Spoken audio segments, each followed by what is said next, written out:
Welcome back to the Apple Seeds Teaching Farm. My name is Cale. I'm the farm manager, and we're out here in our summer garden today. Everything is growing really well. The days have turned really warm, but they've also turned very dry. All the spotty rain in Fayetteville has been going around us, unfortunately. So what that means is we need to be irrigating every day, and so you probably do at your house as well. If you have summer crops growing like corn, squash, okra, tomatoes, they're probably putting on fruit right now, so it's very critical to keep these plants watered. I want to show you our system and then a couple of other methods that you could do at home. We use a drip irrigation system hooked up to a spigot out here in our field, and down here, a very important part of this system is this timer. I get these timers just simply at Home Depot. I kind of can walk you through here. So we've got it set on auto. So if you click through this cycle, it's 1 o'clock in the afternoon. The start time is 6:30 in the morning. We're gonna irrigate for 90 minutes out here. Okay, so it's finished about 8 o'clock. We're gonna irrigate once a day, and that's it. So at 6:30 in the morning, this will click on, the water will come through the hose, through our header pipe, out through and into the garden, through the irrigation lines. So if we walk over here, this system right here, this is the filter, okay? This filter, not that we really need it because we're getting city water, it's already nice and filtered, but if you have a pump or a well, this will filter your groundwater. This is the pressure regulator. If you have really high pressure, this kind of slows it down, and then this indicates what the pressure is when the lines are full. This hose right here, this flexible hose, you can see how I'm bending it. It's just a plastic hose. It's called a flex hose or a header pipe. It goes all the way down the length of our bed, and then we have these emitters right here that tee into the pipe, and this is the drip tape or the drip line. You want this white line to be facing up. You can't see them, but there are little slits every 12 inches. Okay, so there's probably one here, probably one here, here. This turns the water. This turns the water off, turns the water on. And as you can see, we have several on each bed, either 2 or 3 lines, depending on what crop we have planted. Now, again, you want to irrigate once a day.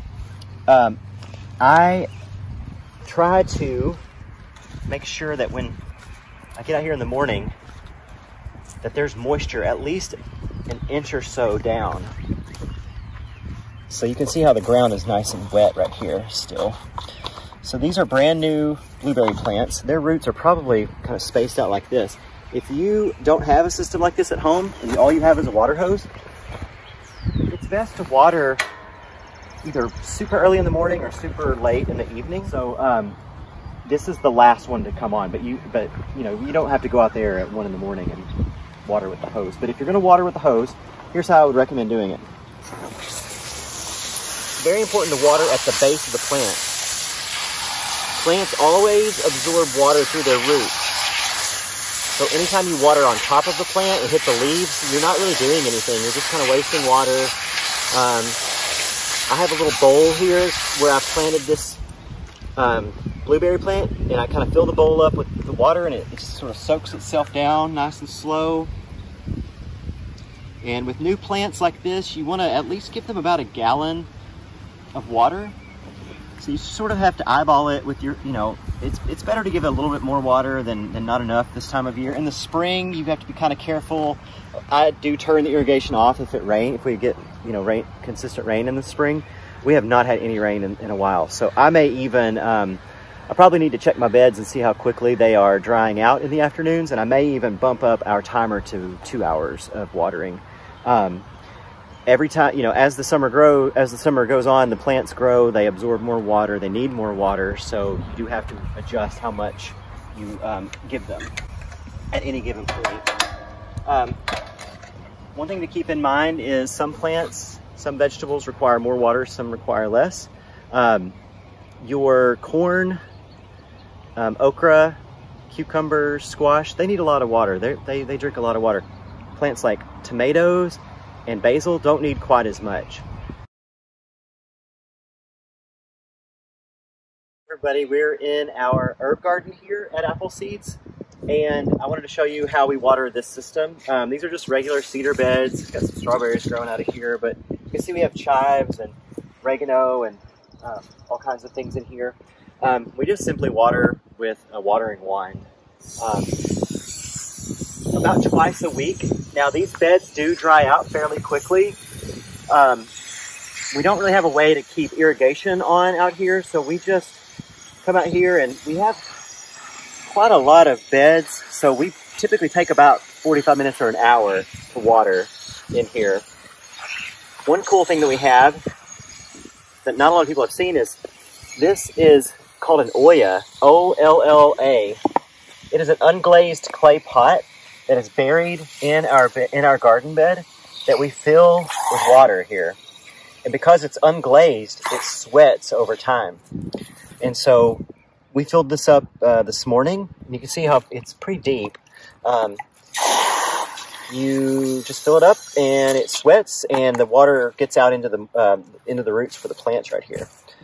So we have these spaced, probably every 3 feet. I kind of wish we had them spaced every 2 feet, but we still come through and just hit everything with the overhead water. So herbs do not require quite as much water as vegetables. A lot of these herbs are actually Mediterranean in origin. So you have your oregano, rosemary, and then sage. You typically think about sage being like a western kind of desert plant, like out in Colorado or Wyoming. So these are all kind of more arid climates. They don't need quite as much water. They do need water though. You do have to water them. Are at the Pollinator Garden here at Appleseeds, and I wanted to show you how we irrigate this section. We don't have irrigation lines like the drip lines like in our garden out here. We're not really growing things in rows. That's typically more for production gardening. And unlike the Pollinator Garden, unlike the herb garden, we're not really able to water with a watering hose. So we've got a system I've worked out is a simple fanning overhead sprinkler kind of system. I let this, I have it set up here to the same type of timer as we have set up for the drip line irrigation in the garden. As you can see, it's 1:24 in the afternoon right now. Got it set for 3:30 in the morning is when it starts. This, I have it set for about 30 minutes once a day. Now the way to do this, you can test this, there's a manual button here. If you press this and hold it, 10 minutes blinks and a